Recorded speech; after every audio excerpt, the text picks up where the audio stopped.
Hey everybody, welcome to our One Thing monthly webinar series. I'm your host, Kaylin Leff.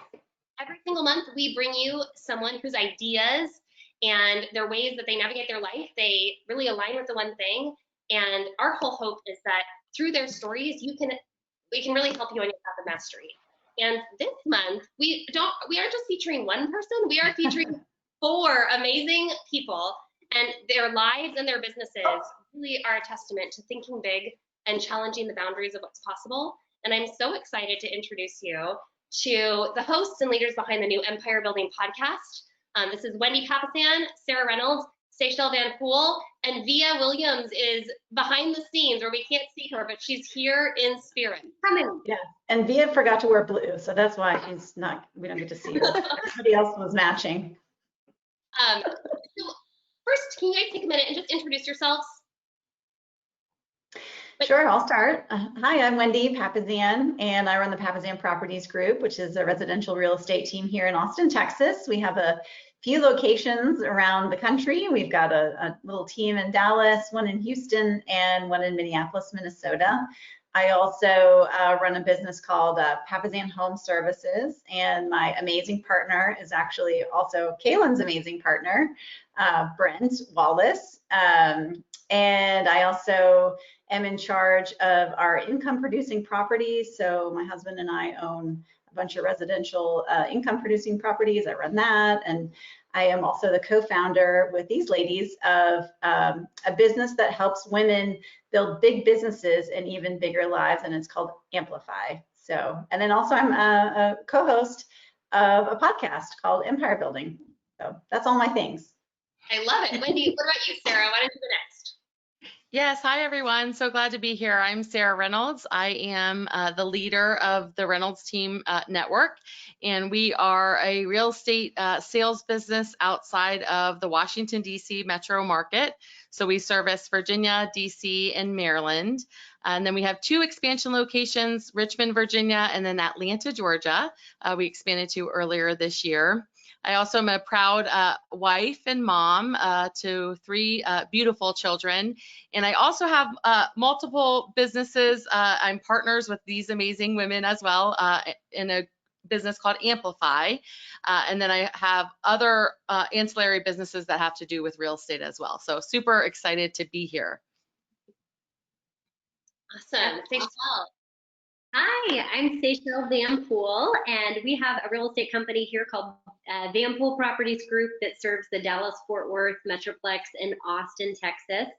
We also have an insurance company that supports that business, rental properties as well, and we have a remodeling and construction business associated with that as well called Edgewood Remodeling.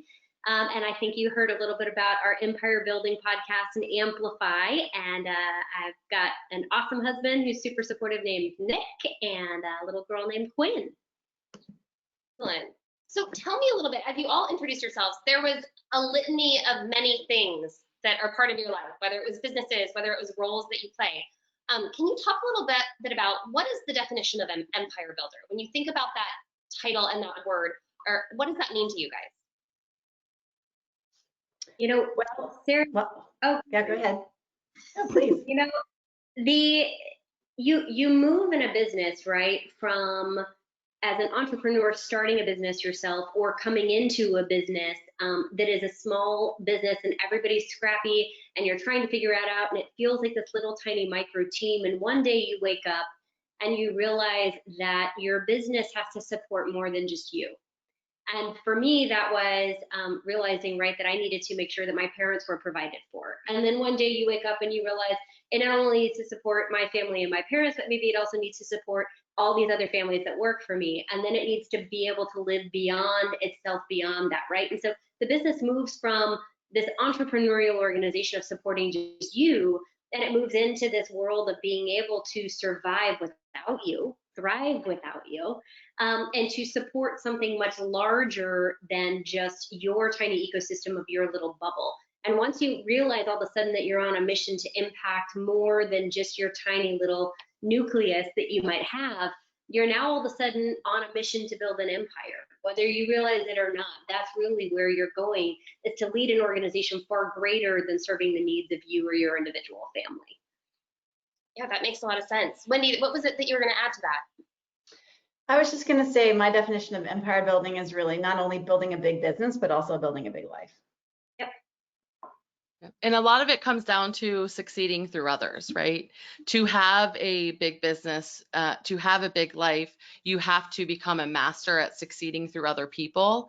And I remember when I was having my second daughter, I was our main listing agent. I did about 70% of the sales personally. And I realized that, you know, I wanted to take time off, more time off with my second child.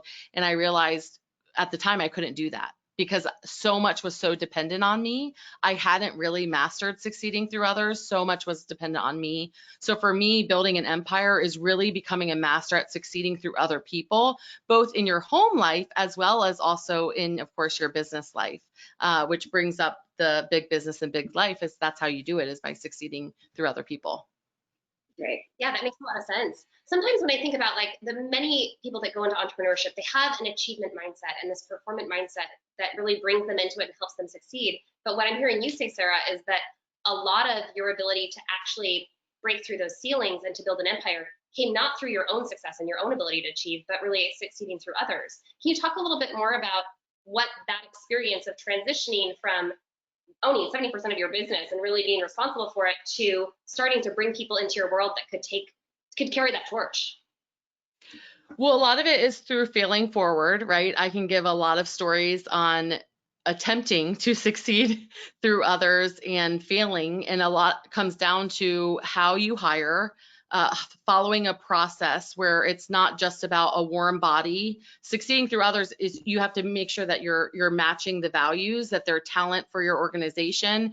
And all of that, for me, I wish I would have followed all of the books to begin with, but I didn't. I had to feel my way forward through it and learning that, okay, now becoming a master of hiring, a master of following a process, that's where then I started seeing the difference in my business, because then I started hiring people that stayed, that are still with me from today. You know, I have people on my team that I hired 11 years ago.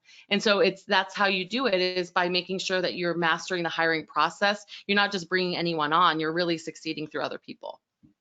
That's such a good point, Sarah. The other thing that I think about with that too is when entrepreneurs first start building a business, and I know when I did, I was looking for one person to fill one role, and that was a huge mistake that I made, right? Is I hired one person because I needed them to do one thing, and we talk about it on the Empire Building podcast too, right? When you're new in building an empire, new in your organization, you actually need to hire somebody that can fill a lot of roles, right? Because you're small and you need to be scrappy. And you also need to be looking for somebody that can future pace and help grow with you. And the case is, when you're an empire builder, you can do that. When you're an entrepreneur and you're just starting out, you're just thrilled that anyone's willing to jump in and follow your vision, right? Or take away your pain. Yes, so true. Yeah. You know, or take away your pain. It's an easy trap for a lot of entrepreneurs to fall into, because you don't know what you don't know until you, to Sarah's beautiful point, until you fail forward through it. And then, okay, it's a pursuit of the mission. Yeah, well, and most people start their business because they're good at a thing. You know, if you start a bakery, you start the bakery because you're good at baking. Yeah, right? true.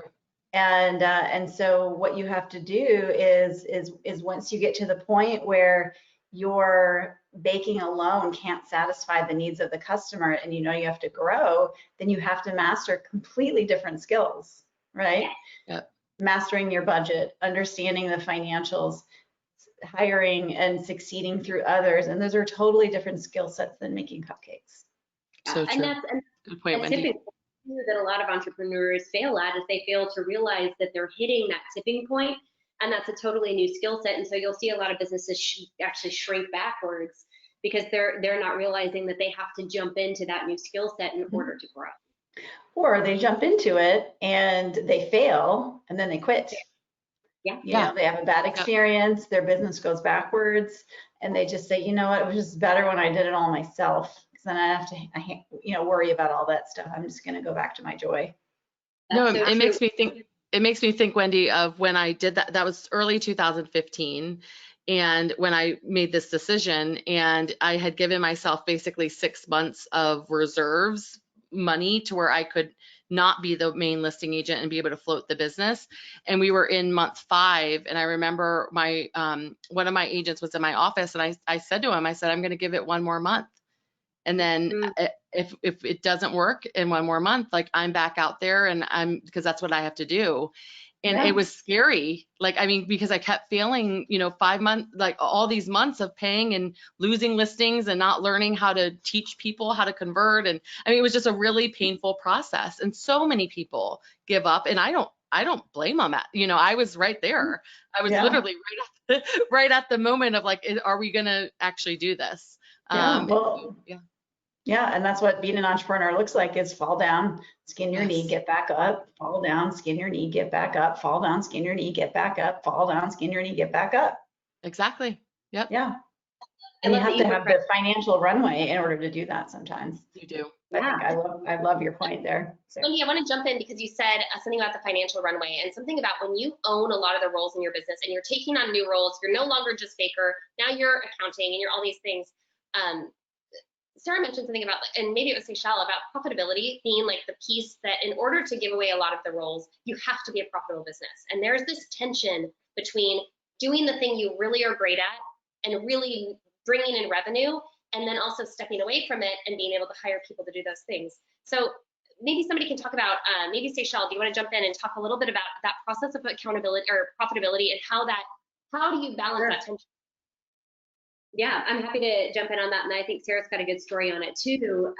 The financial reserves, when you work on putting those together and you run a profitable business, because you're more than likely the labor in the business, right? You are more profitable because you're doing whatever it is, whether it's making the widget or baking the cookies or selling the houses, you're doing the oftentimes the dollar generating activity.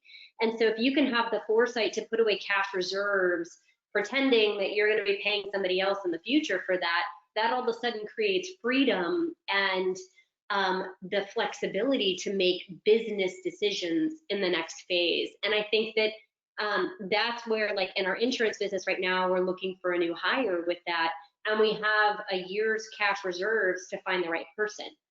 And so I'm not like panicking of like, what am I going to do? Because we have the cash reserves we need in order to take our time to find the right person, make sure it's the right fit before we're jumping into a long-term business with them. And without that, I would be panicking and freaking out, making sure that immediately have a pulse. Can you go do this today? Because I need sales to fill the pipeline to backfill that. That's why one of the best things.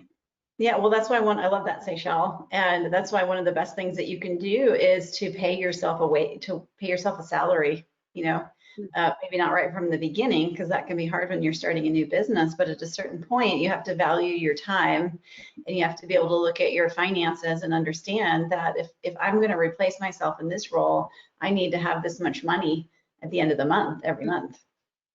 Mm-hmm. And I think part of it too, I think, and I think maybe Caitlin, this is what you were referring to as well, is, for me, I'm a models person. I study successful businesses, and I studied the Millionaire Real Estate Agent when I built my business. I still do today. And, there's a profitability model in the book. And I was so bent on following the model and following the book that I lacked some leverage that I needed to make sure that I'm not missing the big life piece. Oh, here she is. Via! I appeared. Big life piece. Via comes. Yes! Perfect moment. Welcome, Via. That scared me a little bit. Sarah, why don't you finish that thought, and then we'll give Via a true introduction. Seriously, she needs a true introduction. But what I was saying is that, part of it is having your model of profitability to make sure that you are focused also on the big life as well. And so for me, I had to adjust, okay, yes, I wanted to shoot for a 40% profitability as my business grew. Was I okay with reducing my profitability to make sure that I wasn't having to sacrifice my family along the way just for a profitability percentage number, right? Mm-hmm. And I made some big mistakes there, and I should have leveraged and focused on succeeding through others faster had I have not been like, well, I have to be at, 40%, 30% profitability, when really the focus needs to be on how can I impact people? How can I grow my world? How can I, and at the same time, be an amazing wife, be an amazing mother, and being there for the people that matters, right? And the one thing, the glass ball, is our family many times. And so that we don't want to drop. So let's give the introduction to Via though, because I can't wait. That was so good. That was just so good. Thanks, Via. Brilliant. Tell us a little bit about who you are. Just introduce yourself to our community, because I'm so glad that the universe smiled on us and that the technology gods did their thing and you're here. So can you just introduce a little bit about who you are and what kind of empire you're building? Thank you so much. And it wasn't that I was late. It was that I've done, this is my third webinar in 3 hours. And so everyone has a slightly different configuration. My name's Via Williams. I'm in the Seattle, Washington area, and I am the Director of Growth for the Ben Kinney Companies. So I run 8 Keller Williams brokerages here in Western Washington. I don't run them, I lead them. I have incredible leadership groups who run them. I have a team here, and I'm involved with Amplify with these lovely ladies. And I am also involved in the Empire Building podcast with these lovely ladies. So we have a lot going on. Yeah, that's the theme of this day, is living in big businesses and big lives. And I'm curious, Via, when you think about like how you build that big business and that big life, what sort of challenges have you faced as you've had that sort of counterbalance tension of knowing that you want an extraordinary family and a marriage that is unbelievable, while also growing this massive team and massive impact? Did you guys answer already? No. Oh, you No, we haven't. were waiting for you. You're waiting for me. We knew you'd have the Oprah answer. The perfect answer. Oprah answer. That's an incredibly insightful question, and a very big one. It's a very, very big question. And I don't know. I think that there are so many challenges. If I was going to cull it down to a few, I would say it's an inner battle between wanting to be a master of my craft, being incredibly ambitious, and genuinely enjoying being a workaholic, and balancing that with, love is spelled T-I-M-E when it comes to your family. And I have a husband and 3 beautiful children who I really enjoy hanging out with and love very much, who demand time from me, as they should. So the biggest challenge is for sure the 24-hour day that we are all given. I don't know another way to answer that. There's so many things within there, but I think, that's the most obvious one. Who else can add to that? Because 24 hours a day, that's a challenge that I don't think they've cracked that one yet. We haven't been able to extend the hours, but how we use them and the clarity on what we want to achieve with them, that truly is something that it sounds like you ladies have done really well. So Sarah, what were you thinking? What came to mind for me when we say challenges, all of us are super ambitious, and I love that Via used that word, because that's true. What can happen sometimes is our ambition takes over basically what brings us also the most joy in our life. Mm-hmm. And when you say challenges, like I think back about me growing my empire, and how many years I was just miserable because I was going after the ambition more than I was going after the joy. And thankfully, to these amazing women and a few other friends that we're super close with, because of them, honestly, I had such an adjustment to make. So for me, it was more of like, yes, we can be ambitious, and we do get a lot of joy out of growing our business and really impacting other people. That brings me a lot of joy. But in addition to that, there's so many other things that brought me joy that were taking the back burner because my ambition was taking over. And a lot of it comes back to what I said in the beginning, which is succeeding through other people, because you can have it both, and is what I've learned. And so the challenge for me was learning that. You can't have it all, though. Yeah. But we can have both. Yeah. Yes. Well, you can't do it all. Is really right. Yeah. Yes. Yeah. You can't do it all. When people ask us this all the time, how do you guys do it all? And the answer is we don't. And so a lot of it comes down to that was a tough lesson for me. That was it took me many years to learn that. And thankfully I learned it when I did, when my kids were still young. I'm super grateful for that. But that's the answer in my mind, is running after, not ignoring the ambition, but running after your joy while you're also succeeding through other people that can help you with your ambition. Well, and Sarah, that's so beautifully stated. And, it comes down to getting clear on your mission for why you're here. Because there's so many shiny objects, there are so many things you can chase, there are so many things you can go after in this world that may bring you temporary joy, or might feel good, or stroke your ego. And it really is getting clear on why you're here, what you're meant to do, what you're wanting to go after, so that you can say no with clarity to the things that don't matter and don't bring you joy and don't feed your purpose. And that in turn then allows you to say yes more to your family, to travel, to fitness, to health, to spirituality, and your business. And Sarita Dua posted, we have like a little chat group that we all are in, and she posted a beautiful thing that said what people think success is like, and it just shows work, and it's like a pie, right? And it shows a big circle, and it says work, right? Work. It says, but what actually makes you successful, and the pie is divided up, right? And it's fitness, health, diet, friends, family, travel, and work, And I think all the circles. That's a big part of it, is you have to make sure that there's room for the other things in your life, and all of us are extremely ambitious, and we have to be mindful that there's so many other pieces to that make up the big life part of it.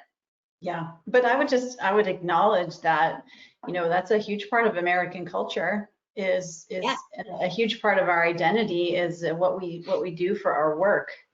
And it's different in other countries. And so there's just that kind of underlying bias for all of us. I know when I was took time off to raise my kids when they were little, I took 5 years off to be a stay-at-home mom. It was a challenge for me to, when people asked me what I did, I ended up just saying trophy wife, which was pretty great. Well, you are that. Well, obviously. Yeah. But I mean, it's just tough. It's like when your whole identity is in your work. And then I would also just say that we get a lot of feedback from our work, a lot of positive feedback, accolades, and a lot of those things that are actually physical, like dopamine, right? It's like, oh, another goal, we did it. We get more and more and more feedback from that. And we don't always get that feedback from like our toddlers when they're little, So there's like there's a thing there, a real biological thing that we're all kind of fighting against. Your toddlers don't write you bonus checks when you mom really well? No, they don't even go to bed on time. You need a high five today. What's that? I said sometimes with Quinn, I'm like, can I just get a high five for momming so High hard five. today? Yeah, I know. Where's my mac and cheese? We had Not the same dopamine. Yeah, we had a great question in the questions box, and I just wanted to call it out, because what advice would you give your younger self? Like, it sounded like that ambition was a driving force in your life from the beginning. And I can relate to that. I feel like that was, it's really motivating to be able to move towards something and succeed, and to get that external validation, and to feel like you're going somewhere. And you also all sounds like you learned a lesson at one point where there was an intersection between your ambition and these other areas of your life that maybe were getting trumped by that desire to continue to grow. So what advice would you give your younger self, knowing what you know now, so that you could perform in a different way, or a better way, or just listen more? What would you say? That's really easy for me. I am happy to start because it's think bigger. Tell me a little bit more, Via, because that's a think bigger. But when it sounds like you were thinking really big, and you would even say think even bigger. I don't think I was thinking big. All of my current, where I am now, started when I was 40. So, and I'm 50. And so I don't say that a lot. That was a brave move. I don't say that It number a lot. was. Wow. I'm not accepting that number. Like, it's a tough number for me. They But it should- all started when I was 40. I just didn't know. I didn't know what I didn't know. And I just thought being a real estate agent meant sitting at people's kitchen table. Nothing wrong with that. It's a great living. But it's a fantastic living. I just, my calling is to lead more people. But I don't think I was aware of that. I wish I would have started thinking bigger. And it's how I'm raising my kids to think really big. I guess I mean with business ideas, changing the world. I guess I mean with everything. Yeah, well, and I think that starts with understanding why you're on the planet, you know? Yeah. And some of that is just you have to figure it out as you go along. But I know one of the things I love about my kids' school is they talk a lot about, you know, figure out their mission, you know, why they're here and what they're good at and kind of all that behavioral stuff. And I never did a lot of that. So I had to kind of figure it out and take different jobs. And I'm like you, Via, you know, I didn't start my business until I was 38. And so, yeah, I feel like I wasted a lot of time just meandering around, which I don't regret. You know, I had a lot of fun meandering. I get that too. Yeah. It's such a journey, right? Like to me, like I think about when things have happened or when those have intersected, to me have just been almost like the perfect time.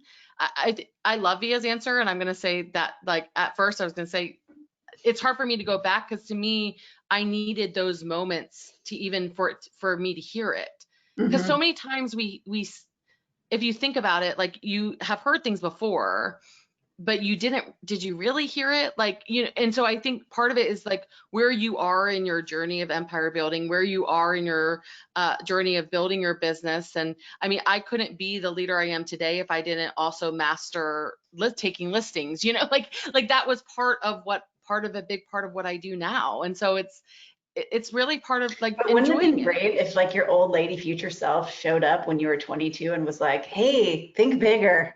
It's me. Yeah, seriously, like me. Yeah, like me. You probably would have listened, right? Okay, Yeah, what does that mean? Oh my God, you're from the future. What? Yes, exactly. Oh my Like God. this is what That's you going to can be my accomplish. dreams tonight. Wendy's face going, I'm your old lady self. Think bigger. It's old lady Williams here.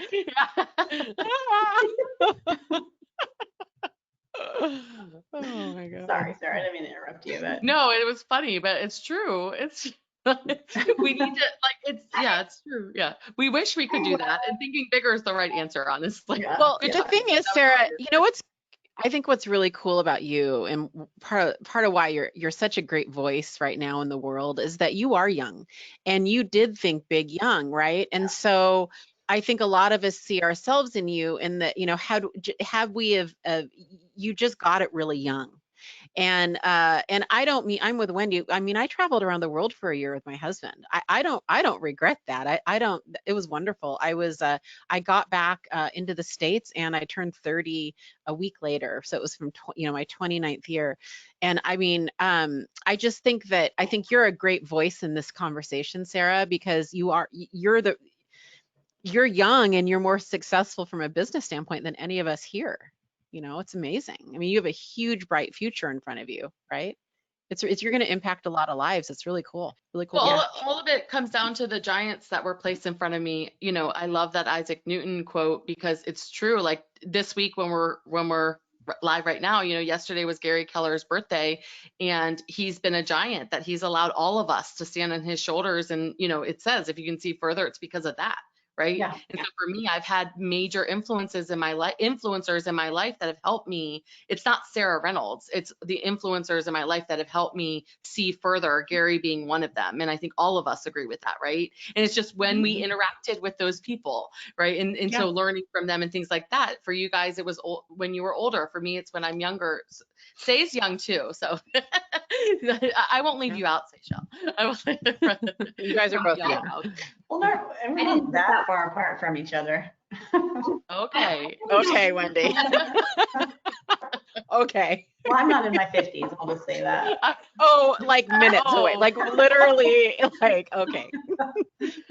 Actually, somebody on my real estate team was about to close their 50th transaction, and somebody else said on my team, oh, we should get a cake and put 50 on it over the hill. I was like, no, I turned 49. It's a little too close to home. Like that. No, absolutely. Oh, I didn't hit that wall until I had Quinn, our daughter. I had limitless amounts of energy, and I feel like all the time in the world until I had a newborn that didn't sleep and still doesn't, which is just so fun. But She's 6, by the way, to give you a perspective. Still not sleeping. It's awesome. Don't come to me for sleep advice. I can't give you any. But I until I hit that wall, I really felt like I got this.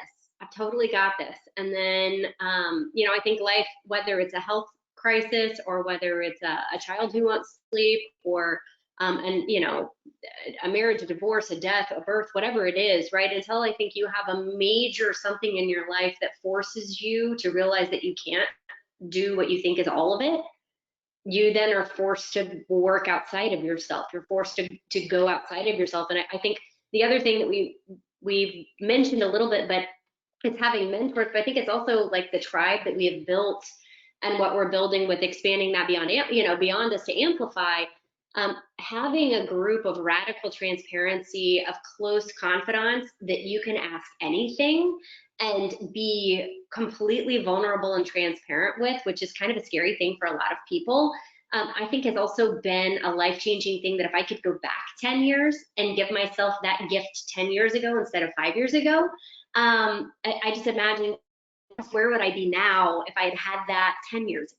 So if you don't have a group of this amazing tribe and mentors in your world that are pushing you forward on like a daily basis, go get that and work on that today. That's good. Yeah, you're answering one of the questions that was in the question box, which if you want to add to it, but they just said, how do you learn to think bigger? Like, are you reading books? And it sounds like for most of you, it was a lot of those things, but having people in your world that were living those big lives and could be a model for what it could look like really did expand your thinking and expand the way that you navigate. That's the fastest way to change your thinking, is to surround yourself with different people. If you feel like you're not thinking big enough or you've got people in your life who are dragging you down, then either you need to virtually do it by reading books, or you need to figure out who your tribe is, who your people are. And Gary Keller tells us that sometimes we have to get on a plane to see our best friends. And, for us, for sure, that's true. Yeah, when I first started, get on our Empire Building podcast, which is available. Exactly. When I first started building our business and growing the business, I would look at numbers and I would find someone that it was like ahead, 1 or 2 steps ahead of me, and then I would become friends with them and build a relationship with them. And then I just have kept doing that all along the way. And honestly, it's like to answer the question is exactly what Wendy said, which is like, look at the circle, look at who you're surrounding yourself with. If you're surrounding yourself with people that think small, you are going to think small. It's just, that's what's going to happen. But if you surround yourself by, when one of the podcasts, I said we're going to be in 10 major metro cities, helping 1,000 families a month. When your friend Wendy Papazian looks at you and says, you can do better than that. Like, that's who you should be surrounding yourself with, right? It's like people that like, well, that's small thinking. And I'm like, but no one has done that yet. That's my response. I don't think I said it was small thinking. No, I don't think you said small thinking, but you believe in us and you're pushing. Yeah, I believe in your greatness. Yes. Yeah. And so we push each other to think bigger, but it's because of who we surround ourselves with. Right. And so that's a lot of it comes down to that. Get in a room of bigger thinkers and you'll start thinking bigger. And not everybody's going to live the exact life you want in all the areas that you want. And so that's the other thing that I think is really instrumental for us is like in our group, one person's living a massive personal life and nailing it. And the next person might be killing it in business. Somebody else might be on a fitness journey. Somebody else may have figured out some spirituality things that we really need to work on.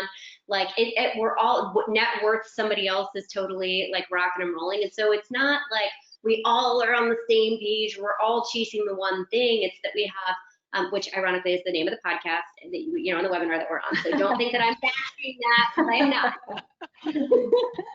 But everybody's nailing one thing in their life, probably at a massive level, and we're working to pull out what they're doing that's amazing to implement in our world in that one area.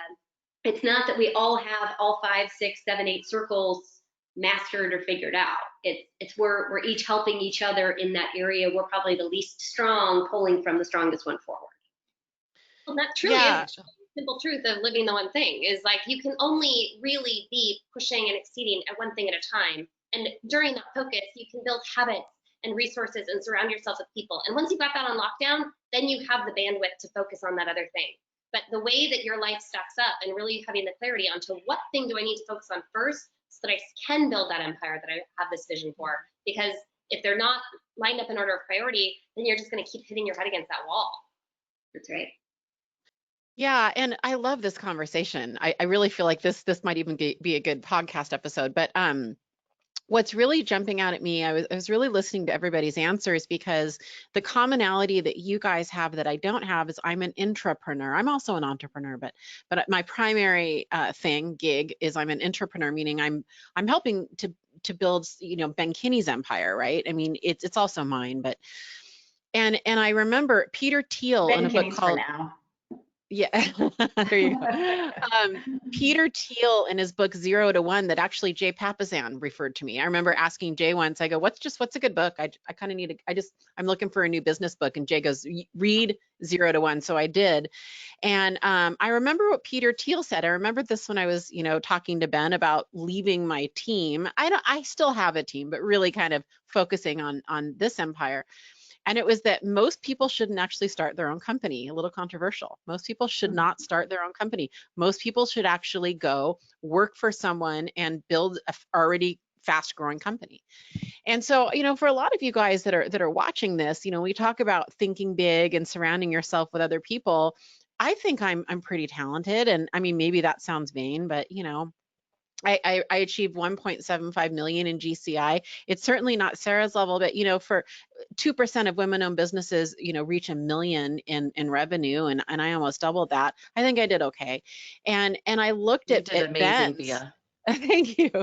And I looked at Ben's and I thought, I just want to be on that freight train. That sounds really fun. It feels like I can narrow my focus and be around Ben, and how Ben thinks has taught me to think bigger, actually. Like a good example, I mean, like a real world story is I go, hey, why don't we monetize this? Why don't we monetize this and do 4 sessions and charge people? He's like, okay. Or why don't we just go buy the company that's doing it and grow that and make it $1 billion company? Like, it was just like the way I was thinking was so not the way he was thinking, right?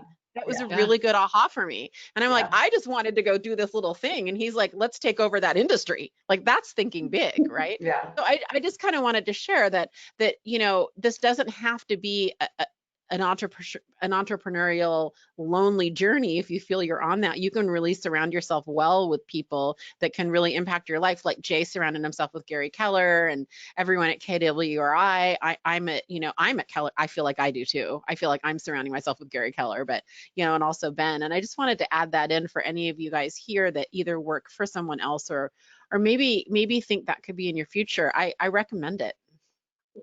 Yeah, I agree. Yeah, I've seen Jay do that inside of KW, and productive, and the one thing has been the result. So that's pretty much why we're all here on this podcast today. Yeah. That's right. When you were talking, Bia, one of the things that we were talking about earlier is, and I've been in Gary's world for a couple of years, y'all have been in his world for much longer, but he talks about it's kind of the model for empire building in many ways, where it's like, I have a job and I do it. And then you bring somebody in your world, and then together we do it. And then when you pass off that job and they're doing it, but then when it becomes theirs, and when you talked about Ben Kinney's business, you even said, like, this is his empire. Well, it's mine too. Like, that is that transition where it has become yours and you have ownership of it and you're doing something together. And to be able to see the ripple effect of that mentality in such a big empire, like that is, it's really a model for what it can look like in such a different way. So I really thank you for saying that, because it gives a model for, you don't have to own your own business to be building an empire, and the value in yourself doing it together is really rewarding. Well, and I would also say that, Via, you're so much happier than you were 2 years ago. Yeah. You really were very good at running your company, but you really didn't enjoy it. And now it's just been fun. I was talking to Jay this morning. It's just been fun to watch your growth the last 2 years. Oh, thank you. Pretty awesome. Yeah. And I still have my, I mean, you know, I own businesses. I have my team. I've just learned I'm better as a partner. I used to joke and say, oh, I'm unemployable. I'm not partnership. I actually am the complete opposite. I have learned that I'm naturally wired to collaborate with people, and I actually prefer sharing the load, sharing the burden with people, and sharing the victories and the defeats with people. I like being in the foxhole shoulder to shoulder with other people, just how I'm wired. So go figure. I didn't, you know, it took me some years of wisdom, but I wanted to go back to something somebody said that was really good, and I just don't think we should gloss over it. Because Sarah, you said it so well when you were saying, look, I couldn't have gotten to where I am and essentially been as great of a leader as I am if I wouldn't have been the listing agent, if I wouldn't have been the buyer's agent, right? I didn't mean, of course, we all, you know, this is sequential. I always think of the dominoes and the one thing. This is not simultaneous, it's sequential. I didn't mean to say that as a young person, I should have skipped steps. I do wish that I would have had a better sense of how big it could be. And like my example I gave with Ben Kinney of, I wish when I was younger, I would have said like a lot of these billionaires, by the time they're 30, they just thought big earlier. That's all. And they just had more years to accomplish that, right? But a lot of it comes down to who you're surrounding yourself with, right? Like, I mean, I get so much energy by, you know, Wendy, when she says, I believe in your greatness. Well, my mom, who started the business originally, had gotten it up to a good, I mean, it was her and an assistant, about 300,000 in income a year. She has believed in me and pushed me along the way. I joined her, and really she's been more the entrepreneurial person. I've been really the one the builder of it. It's almost two different things. But if you look back at all of those people that are younger or that have had a lot of success, you got to look at who they've been around, and you've got to look at who has pushed them to that. And I think that that's where there's a big difference, even when you're looking at like lower income areas and how they're not building as fast. It's because they're not surrounded by those that are pushing them, whereas we have an advantage because we are surrounded by those that are pushing us to believe in ourselves, not just believe in ourselves, but doing bigger things. And we're able to learn from the lessons that they've paid for, basically, right? A lot faster. Even just seeing it can be done is really powerful. It's so powerful. Yep. That's powerful in the women-owned business world for sure, right? Seeing women that are able to do what they can and at the same time have babies, and because I think there's a you know, sort of a fallacy that you can't, and so seeing it done, it makes such a difference. Other people will do it too. So Speaking of how women do things differently and building an empire, have you seen any distinctions with women that are building empires versus men? Are there commonalities? One of you talk more about, like, what have you seen? Like, you're all ladies that have built these big empires, and you're also surrounded by all sorts of people who have done it. What are the differences? It's way different. yeah. It can be really low.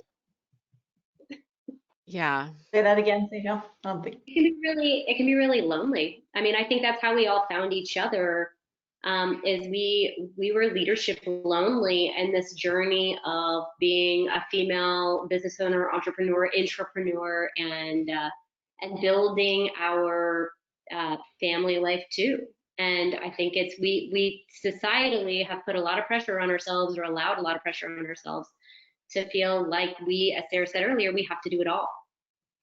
And working through the mom guilt, or the businesswoman guilt, or whatever you want to call it, right? To realize that you can live an amazing life and not have to fall to the societal pressures, and you can build the world the way you want it to look, is really freeing, but can also be very scary. I think saying it's lonely, that's such a good word to use for that description, I think, Seychelle, because saying it's lonely, because I think about, you know, at times going to my daughter's like birthday parties, and I'm there with all the other moms, and what they're discussing, I'm like I don't relate at all to anything they're saying with their stress of running errands and how many times they had to go to Target that day. And like, that is what their stress level is. And meanwhile, I'm having to, you know, I get to push the business forward to meet payroll, and, you know, totally different stresses. And it's like, I'm there, and I think we all look around like, why am am I here? This is not my space. And then you go into the business world, and then you see the top business owners, the top leaders in many organizations, again, and that's all men. And you look around and you say, why am I here? You know, and it's like, where is the space for Where's the space for me? Yeah. Where is the space for me? And, you know, Wendy and Diane had a vision of creating sort of a space for many of us. And I think that that's what we're on a mission for, is creating more of a space for females that are like us, that want to build empires and at the same time have those birthday parties and are at those birthday parties, you know, and it's like, it's a lot of times you're looking around and you don't feel like there's a space. And so you have to create it, is what we've learned. Yep. Very beautifully said. Yeah, I feel like I'm always like, but I have to add one thing. I'm that person. No, which is why this is the space you're in. You're supposed to be in, and we're all like that, Via. So I'm going to add one thing. Because that's the bubble above Wendy's head. Via, shut up. And by the way, this is what it's like in our world every Friday morning during our podcast recording. It is just so much fun. Anyway, here's what's been fascinating. So I've been now, I guess you would call it corporate leadership. Like if anyone at Benkini Companies heard that, they'd be like, we're not very corporate, but we have 300 plus employees. Like we're, you know, I'm in corporate leadership. And I think what's amazing is I remember reading, I need to read Lean In again because I haven't read it, by Sheryl Sandberg in quite a few years, but I remember reading it, and it was one thing to read it because I have my own business, whatever. I have to tell you, with the male female thing, and for all of you men watching and listening, kudos to you, because here's what you do that women do not do, and I had to experience it myself to really believe it. What you guys do is you just brazenly ask for opportunity, even if you're not qualified, even if you haven't proven yourself. And women who are watching and listening, we do not. We, for some reason, think we have to earn it. We think we're not worthy. We think we have to prove this and this and this first. And I'm telling you, while you're doing that, your male colleagues are literally asking your CEO for opportunity. It's shocking. Like I literally am living it, and it's just been eye-opening to me. Like it's gotten me braver because I see them and I'm like, wait, they want my job? Oh my God, what? Like, what am I not asking for? Like, I mean, it's unbelievable. And so I have to say that has been shocking to me. And shocked, not surprised, I think would probably be the term, you know? And it's not, by the way, gentlemen, you know, this is not a slam. That's a compliment to you. That's a huge compliment. Yep. I am not knocking that down at all. I'm in awe. And I think it's fantastic, actually. So I'm, you know. That's so true, Via. And the other part I think men do really well that we have all had to learn is men naturally play on sports teams like football and basketball and like these sports that require a lot of like, yes, you can do it, like echo chambers, right? And men naturally echo chamber each other and support each other without even thinking about it. Like I know a lot of the high performers in our industry, they naturally, like the men naturally are like, that's a great idea. Yeah, I love what you were saying. Yes, you should totally do that. By the third person saying that, everyone's like, well, that was the best idea I've ever heard. It's called Amplify. I wonder how we got that name. That's what inspired, right, our company along, you know, with 11 of us creating Amplify. And it really is because men naturally do that so well. And we all of a sudden realized by sitting in a room really surrounded by the vast majority of them being men, we all of a sudden realized at a really high level of business that that's something that men do really naturally. And we had to learn as women, we literally had to learn a new skill set to do that for each other, because we naturally will be like, oh, no, you can take the microphone. Oh, no, it's okay, you can talk. Oh, no, it's okay, you can go. You know, and we naturally had to learn to really push for that. And so I think that's been an amazing lesson as a businesswoman that we've had to really skill up on. And it's been super helpful. We've had to skill up on it, and then we see the other side of it, right? Because we have people, you know, almost every male in my organization has asked for a promotion or to be a leader of a department. One guy wanted to run a whole state, and he hadn't even sold one house yet, and wanted to lead other agents. Like this is real life, like this, right? Whereas the female would be like, well, let me sell 100 homes before I ever ask for that. but the men, and so it's like we see it from that other perspective, right? Today I had a meeting with one of the leaders in my organization, and we were talking about the next step for possibly her position or the other people that have her position. And as she was talking, I just stayed very silent because I wanted her to put herself out there, because I've been encouraging the females in my world to put yourself out there, ask for it, right? And so I just stayed really silent. She was talking, and then finally she looked at me and she goes, "And I would like to be considered." And just like that. And I was like, yes, like you go girl, like that. Love that. Yes, ask for it because you totally qualify. So anyways. I guess you're saying that, like, I know that intellectually, and a lot of people can like put that in their brain, but what are the words? Like, I actually love the words of just, I'd like to be considered, because there is a piece of us that's like sandpaper, like where it's like, ooh, this is not comfortable. I don't want to ask for something that I don't deserve. I don't want to step up in a way. Well, how would you encourage people to start to practice the behaviors that could change that mentality? I have a really good story for that.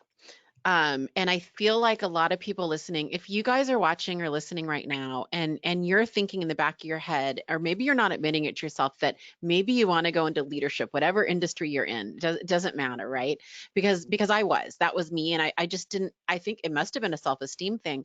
I remember the moment I had been meeting with Ben Kinney for about a month, a couple of years ago, and he kept, because I was going to leave, to be frank. And he was like, let's meet weekly. Let's figure out what we need to do at the brokerage's level to keep you.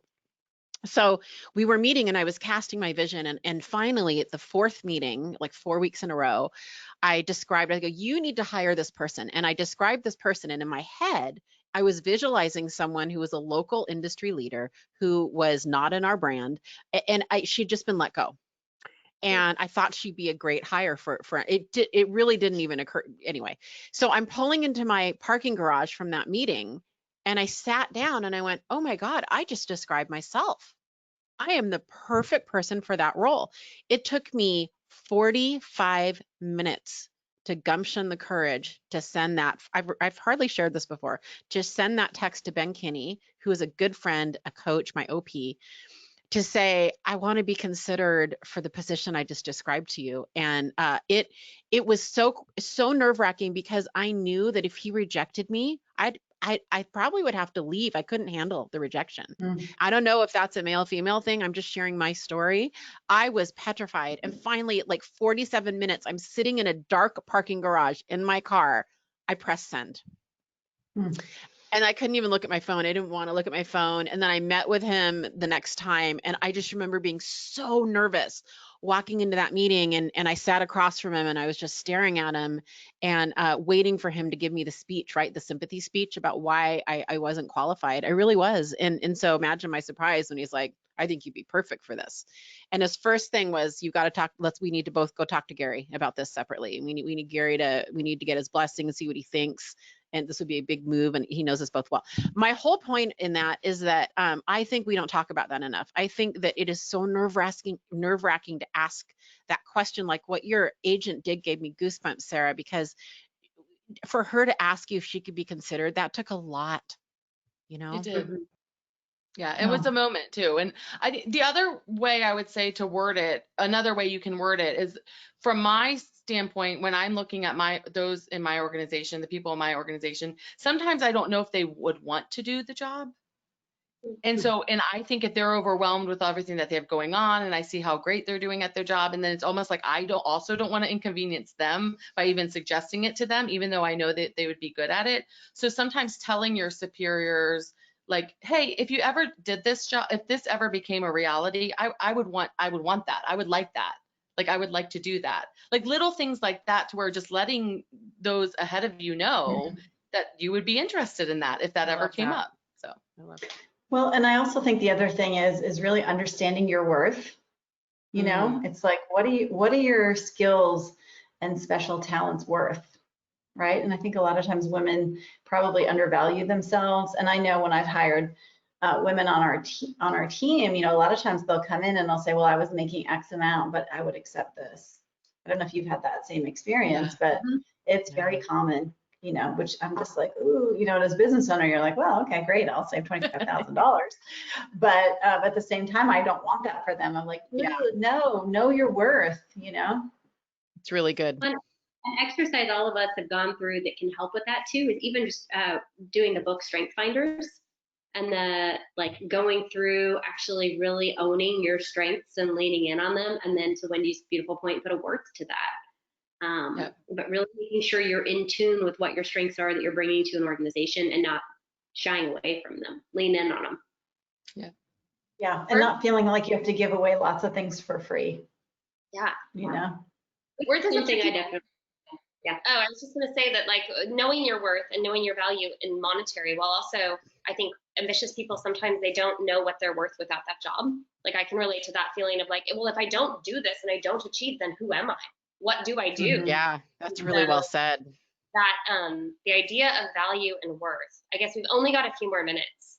And as we think about empire building and we think about knowing who we are and what we're capable of and going out there into the world and building these empires, what's one thing that people can do right now as they end this webinar and they go out into their lives that they can start on that journey to building an empire and knowing what they can do so that they can do it?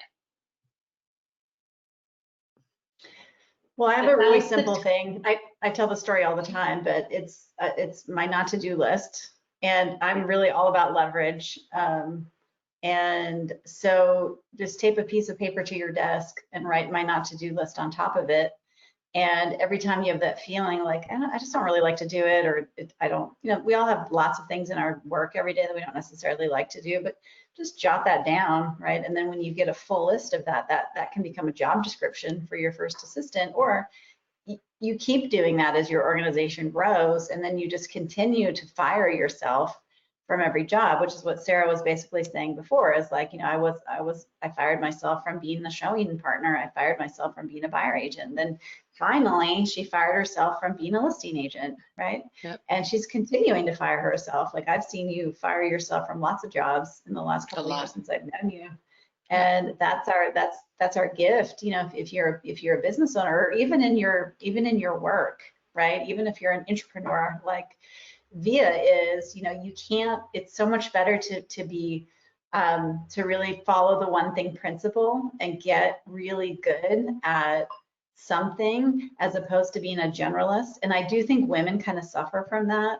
And I've given that advice to a lot of young women, is like, don't get too good at everything, because then you end up being good at nothing, right? And you never get that leverage that you probably need. Whereas men are like, I don't want to do all this stuff. I want to do this, right? And that's how you become valuable in an organization. I would say that's amazing advice. I would say go find 4 or 5 people in your city that are succeeding at a high level at something you would enjoy doing, or a business you would enjoy being in, and ask just to do a Zoom meeting, take them to a social distance coffee, right? We're in a little bit of a different time right now, but ask for an informational interview. You'd be amazed at what people will take your phone call, your email, your text, your message, when you're coming from asking from, you know, a place of curiosity to learn more about them. And so, you know, shoot high and go find people that are succeeding at a high level and look to learn from their stories, look to learn from their experiences. You're going to glean a lot out of that. Yeah, and I know we're wrapping up. I would just say, if anyone could take anything, it's go be bold and you know, embrace failure. Just go make mistakes, be bold, take risks, and embrace that, and get down on yourself for not doing that. Don't get down on yourself for the fails that come from that. Love that. And you'll hear more about real life failures on our podcast, Empire Building. And so you'll see that you're not alone in this, and that we are all feeling our way towards building our empires, and we share all of that on our podcast. So my one thing to do is go download our podcast, and we would love to have you as part of our community. Perfect timing. So I'm going to have Jenny, she's going to put it in the questions box, the links where you guys can go, where everybody that's listening can go subscribe to the Empire Building podcast.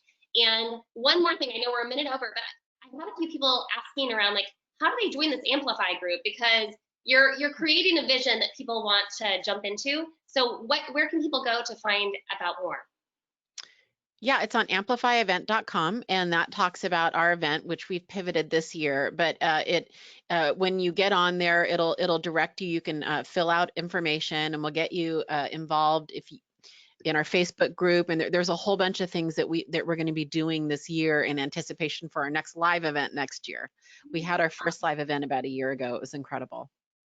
I'm so excited for people to get to know you more and to join in your podcast world. Thank you so much for being here and The One Thing, and for sharing and filling up our community. I feel like my heart is so full, and I just appreciate your time and really your wisdom. Thanks, Caitlin. Thanks, guys. Thank you very much. Hi, Caitlin. Bye. Thank you. How do I? Ooh.